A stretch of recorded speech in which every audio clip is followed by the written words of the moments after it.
I am your friend, Dr. Charles Apoki. I have been wondering why it was so easy to pick Nicolas Maduro from Venezuela. Not many soldiers were killed or guards were lost. How could they just pick a president like somebody picking a broiler from my poultry? I was discussing with some security experts, and they said that by October this year, last year, 2025, that Maduro's plane was being serviced in one of the Caribbean countries. And the American government and their agents sought permission from that government and the people servicing the plane for American agents to dialogue with the chief pilot of Nicolas Maduro. They offered a large sum of money because the bounty on Maduro was $50 million. They offered a bounty and a big prize to the pilot who has been flying him for years. And the pilot refused the offer. The offer was that he should just fly him to a nearby Caribbean country where he could easily be arrested by US agents. The pilot refused. There were other issues involved in the raid. Number one, the radar system of Venezuela functions in such a way that if it hits, it is just linear. And there are mountains around Caracas. And so the US Air Force, their planes, flew at a very low level. They evaded the radar behind the mountains. Number two, they had radar jamming aircraft that jammed the aircraft, the radar system. So they could not detect the planes. They also had missile system that did not fire. Either the people were compromised, or because the mountains blocked the view of the missile system, they couldn't fire. Then I talked about the radar absorbing and radar jamming stealth helicopters and planes. The next thing was that the inner circle of Maduro's guards was infiltrated. 3 at first. Number one had a sick child, and Maduro was going to Cuba for treatment. Reports have it that Maduro had Russian and Cuban guards because he didn't trust his people. But the intelligence is that one of the guards had a sick child and could not afford treatment.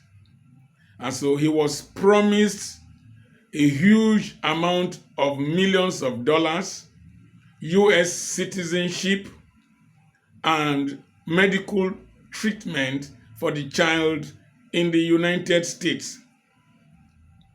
And to reassure them, prior to the Maduronization, the family discreetly was taken out of Venezuela, leaving the man alone. And then there was another one who was a very ambitious young man that was promised something very huge, U.S. citizenship, a new identity, and he was compromised. There was an older one who was part of the Hugo Chavez era that is disgruntled with Maduro's government and would be happy for Maduro to leave. That one was compromised. 5 others were also compromised. So they were the CIA and American assets in Venezuela were able to pinpoint the particular safe house that Maduro was with his wife. And there was a gap of clear weather for the operation to take place. And this festive season is a period of worry English, then lose guard. And so when there was distraction, strikes in different areas that distracted the military, there was cyber jamming, they couldn't communicate, their communication systems were knocked off, and the compromises. And so when they landed, they knew the particular place they were going to. The guards on duty, some of them were not there. Some just turned their faces away. They knew the model of the house, and they went into Maduro's bedroom. He was sleeping with his wife. He was shocked before he could dodge into a steel-plated door. Some people believe that they broke the door open, but other reports said that he was startled to see people surrounding him. He thought that it was a military drill until he was handcuffed and he was told to dress with his wife very quickly, handcuffed. Within 30 minutes, this operation was over. And those guards that collaborated were out of the country. One helicopter was shot, but it was still able to fly. Maduro was taken and transferred to a ship, from there transferred to an aircraft and taken to the United States. What lessons do we learn? Your strength is not in your bank account as a leader. Your strength is not in the strength of your military. It is the strength of the relationships you have cultivated with those very close to you.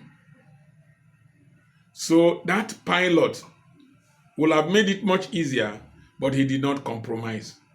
Had a strong relationship with his master. Number 2, the persons close to you, if they do not benefit from your position and they see you enjoying and they are not enjoying, that thing is happening in Iran. In Iran, the leadership, they are living a life that is very different from the poorly paid Basij and Iranian Revolutionary Guard Corps. And so, but they are seeing the elite. I told you the story of one of their clerics or leaders that the daughter wedded somewhere with a Western style. So when you have followers, you have guards, you have soldiers, you have people who are poorly paid, they can easily be bought, they can easily flip when they have nothing to lose by losing you. And so we must learn from the Maduro experience. We political leaders in Africa learn from the experience. Let's not be enjoying life, buying big cars, flying all over the world, going overseas for treatment, while your soldiers are poorly equipped, poorly paid. They won't have loyalty to you. These are the lessons from Nicolas Maduro and his wife. It means a lot to me. However, those who have ears, let them learn. Dr. Charles Apoki is still my name. We have properties on sale. Send a message to +234 80 21 21 92 62. We have counseling sessions for people from all over the world, the UK, the United States. The same number +234 80 21 21 92 62. Why have you not subscribed? Only 30% of my listeners have subscribed. Why have you not subscribed? We give you fresh, hot, deep knowledge here. Dr. Charles Apoki is still my name. God bless you. Subscribe. Press the notification bell.